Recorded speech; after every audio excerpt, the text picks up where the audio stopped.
Hi everyone, Megan here, and today I'm going to be doing my November TBR.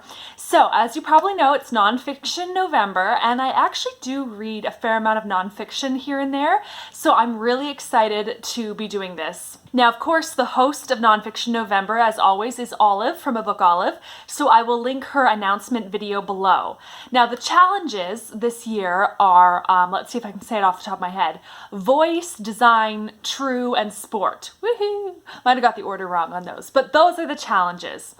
So, the first book that I will be reading is Eden's Outcasts by John Matteson. Now, Kate Howe and I are reading this book as part of our year-long A Year of Louisa May. The hashtag is Louisa May 2020, even though we are starting in 2019. We thought we'd start it off with a biography of Louisa May Alcott and her father before jumping into Little Women in December and continuing on with Louisa May Alcott's many of her other works throughout 2020.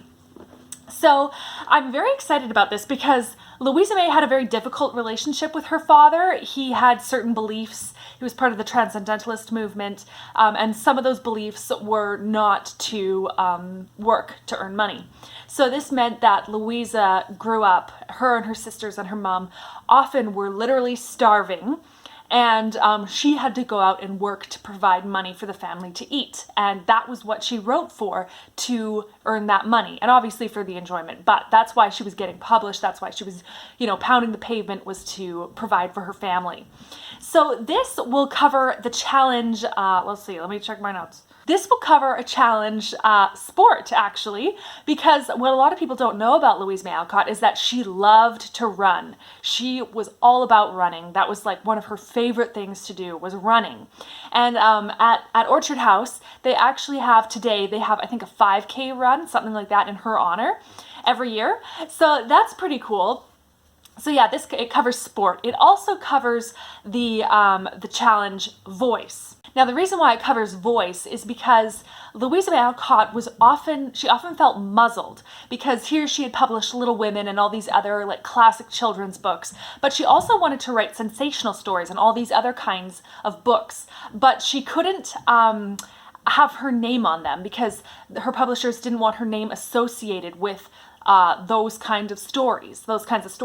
So she published under pseudonyms like A.M. Barnard. She published anonymously. Some of her work wasn't published till after she died. So yeah, that's quite interesting. Now, the next book I'll be reading is The Life of Charlotte Bronte by Elizabeth Gaskell. Now, I've been meaning to read this for a long time now, and when I'm reading this, I'm going to take this with a big grain of salt because Elizabeth Gaskell had designs. So yes, this meets the challenge for design. She had designs on having Charlotte Bronte portrayed in a way that was respectable, in a way that people of the Victorian era could look on her with with respect, with honor, that they wouldn't have anything to judge or reprove her for, basically. So it isn't always portrayed entirely truthfully. Elizabeth Gaskell portrays Charlotte's brother and father in rather negative ways, but I really am excited to read this. This is written by someone who knew Charlotte Bronte personally, so some of it has to be true, and I know that it's going to be a fascinating story, even if I just look at it as a novel. Now, this also covers the challenge for voice, because Elizabeth Gaskell is using her voice to direct the voices of criticism against Charlotte Bronte to improve Charlotte Bronte's voice and her life and her legacy. So, yeah, this one will be very interesting. I would like to read all Charlotte Bronte's novels, all the Bronte novels in general. I've read 3 of the 7, so 4 more to go. Now, the next book I'll be reading is actually from the Bible. The book is the book of Job.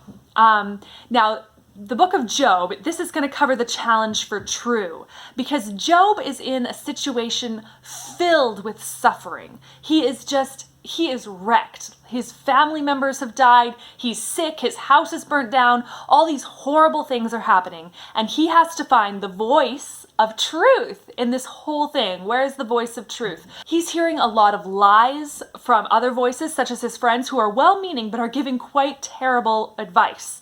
So he has to find the voice of truth in the midst of all of this. Now, this is going to be quite a poignant read because it'll actually be a buddy read with Laura. Now, Laura has 2 Instagram accounts, which I'll link below. One is Living with Mr. Parkinson, and the other is Books and Lovely Things. Now, as you may have guessed from the title of one of her accounts, Living with Mr. Parkinson, Laura has been diagnosed with Parkinson's disease, which is a horribly debilitating, terrible disease. My grandpa actually suffered from it for 40 years or so before he eventually passed away.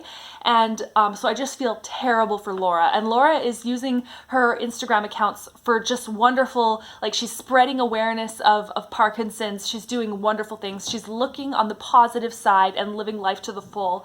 So I think that is absolutely wonderful. So I think reading the book of Job together is going to be amazing because it is about a man who was questioning God. Why aren't you delivering me from my suffering? And God wasn't, but he never left him throughout all of it. He never left him for a second. And that's true of our lives today too.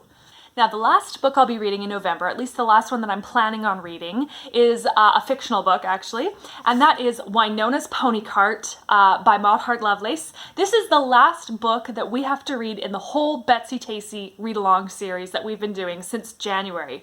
Now, it is the shortest, probably, one of the shortest at least. It's only about 100 pages, so it's going to be quite easy to get through that.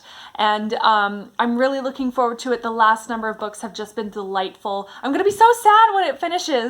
But yeah, I just have a lot to look forward to. I think it's going to be an amazing reading month. All right, I think that's about everything. Let me know in the comments what you plan on reading in November. If you plan on joining us for Louisa May 2020, that would be awesome. I want to hear all about your thoughts on that. So yeah, I guess I'll talk to you next time, and may you all be filled with peace, hope, love, and joy. So take care, everyone. Bye.